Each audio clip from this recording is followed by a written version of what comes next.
So hello guys, good morning, जय जगन्नाथ, जय शिव शंभु। केमिति अछंती आपण माने भाबुथिबे कि मु एते रेडी हेकि कुआडे बाहरी नाही। आज होची प्रथमाष्टमी, सेतिबे मु सकाळु गाधे पाधे नुआ ड्रेस पिंधि पूरा एकदम रेडी हो जाइतली। मंदिर को भी जाइतली। मंदिर रु आसी मु भल भाबरे आउ टिके सज होई तो मु एबे पिठा करिया पे जाउथली। जो आपण माने भी आसंतु। एबे मु पिठा करिया पे पूरा रेडी अछि। आगे बाबा कहले कि तरकारी बनै दियो। तरकारी बनैया पे भी चली गली। आज हमर मटर आलू तरकारी आउ वो पिठा। सो मोर एठी मसला पत्र सब रेडी जाइतला। आ मोते बस तरकारी पखारियार थिला। एठी मु हळदी, लंका गुंड, लूण सब देकी मु मसला को पूरा बढ़िया से करनी थी। और तापरे पानी दे दिली। पानी दे सारा पर ताको फुटे सारा पर मटर आलू तरकारी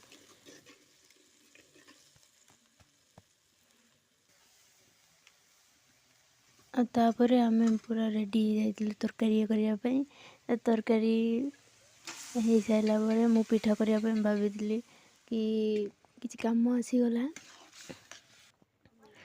तापर मु भी एठी पिठा आउ तरकारी खाई नेली।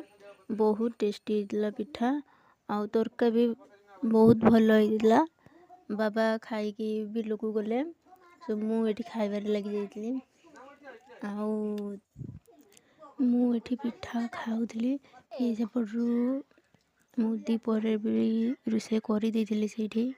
आ दुपहरे बाबा मामा एठी खाउछन्ती चिकेन भात आउ निरामिष तरकारी। आमे दीदी आउ मु आमे दी जण एठी रहि जाइतलु। आउ बड़ दीदी आउ मु आमे दी जण जाक गोटे थाली बस जाइतलु।